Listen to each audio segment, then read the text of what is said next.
Challenging star Darshan ಅಭಿನಯದ devil ಚಿತ್ರ ರಾಜ್ಯಾದ್ಯಂತ December 11ರಂದು ಬಿಡುಗಡೆಯಾಗಿದೆ. ಆದರೆ ಈ ಕನ್ನಡ ಸಿನಿಮಾ ಬಿಡುಗಡೆಯಾದ ಬೆನ್ನಲ್ಲೇ ಭಾರಿ ಪೈರಸಿ ಕಾಟಕ್ಕೆ ಸಿಲುಕಿದೆ. ಈ ಚಿತ್ರದ ಬಗ್ಗೆ ಅಭಿಮಾನಿಗಳು ಸಾಕಷ್ಟು ನಿರೀಕ್ಷೆ ಇಟ್ಕೊಂಡಿದ್ರು. ಆದರೆ ಅಂದುಕೊಂಡ ಮಟ್ಟಿಗೆ ಸಿನಿಮಾ ಗಳಿಕೆ ಮಾಡ್ತಿಲ್ಲ ಎನ್ನಲಾಗ್ತಿದೆ.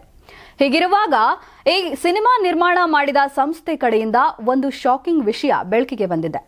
ಒಂದಲ್ಲ ಎರಡಲ್ಲ ಡೆವಿಲ್ ಸಿನಿಮಾದ 10,000 ಪೈರಸಿ ಲಿಂಕ್ ಅನ್ನ ಡಿಲೀಟ್ ಮಾಡಲಾಗಿದೆಯಂತೆ. ಕನ್ನಡ ಸಿನಿಮಾಗಳು ಎಲೆಮರೆಯ ಕಾಯಿಗಳಂತೆ ಆಗ್ತಾ ಇವೆ ಎಂಬ ಮಾತು ಆಗಾಗ ಹೇಳುವುದನ್ನ ಕೇಳಿರಬಹುದು. ಈ ಮಧ್ಯೆ ಸಿನಿಮಾಗಳಿಗೆ ಪೈರಸಿ ಮಾರಕವಾಗ್ತಾ ಇದೆ ಎನ್ನ ಮಾತು ಕೇಳಿಬರ್ತಾ ಇದೆ. ಥಿಯೇಟರ್ನಲ್ಲಿ ಜನರು ಸಿನಿಮಾ ನೋಡಲಿ ಎಂಬ ಕಾರಣಕ್ಕೆ ಮಾಡಲಾಗಿದೆಯಂತೆ. ಆದರೆ ಕೆಲವರು ಪೈರಸಿ ಮಾಡ್ತಾರೆ. ಸಿನಿಮಾ ಥಿಯೇಟರ್ನಲ್ಲಿ ಇರುವಾಗಲೇ ಚಿತ್ರ ರೆಕಾರ್ಡ್ ಮಾಡಿ ಹರಿಬಿಡುತ್ತಾರೆ. ಡೆವಿಲ್ಗೂ ಪೈರಸಿ ಕಾಟ ತಾಗಿದೆ. ಡೆವಿಲ್ ಸಿನಿಮಾ ರಿಲೀಸ್ ಆದ ಮರುದಿನವೇ HD ಪ್ರಿಂಟ್ ಲೀಕ್ ಆಗಿದೆ. ಇದು ತಂಡಕ್ಕೆ ಚಿಂತೆ ಉಂಟು ಮಾಡಿದೆ.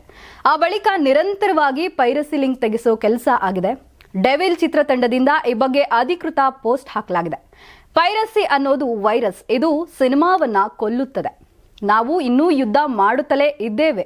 ಈವರೆಗೂ 10,500ಕ್ಕೂ ಹೆಚ್ಚು ಪೈರಸಿ ಲಿಂಕ್ಗಳನ್ನು ಡಿಲೀಟ್ ಮಾಡಿಸುವ ಕೆಲಸ ಆಗಿದೆ. ದಯವಿಟ್ಟು ಪೈರಸಿ ಮಾಡಬೇಡಿ, ಸಿನಿಮಾ ಥಿಯೇಟರ್ನಲ್ಲಿ ಬಂದು ನೋಡಿ ಎಂದು ಚಿತ್ರತಂಡ ಮನವಿ ಮಾಡಿದೆ. ಸಿನಿಮಾ ಒಂದಕ್ಕೆ ಇಷ್ಟು ಪೈರಸಿ ಲಿಂಕ್ ಸೃಷ್ಟಿ ಆಗಿರೋದು ವಿಶ್ವ ಮಟ್ಟದಲ್ಲೇ ಇದೇ ಮೊದಲು ಎಂದು ತಂಡ ಹೇಳಿದೆ.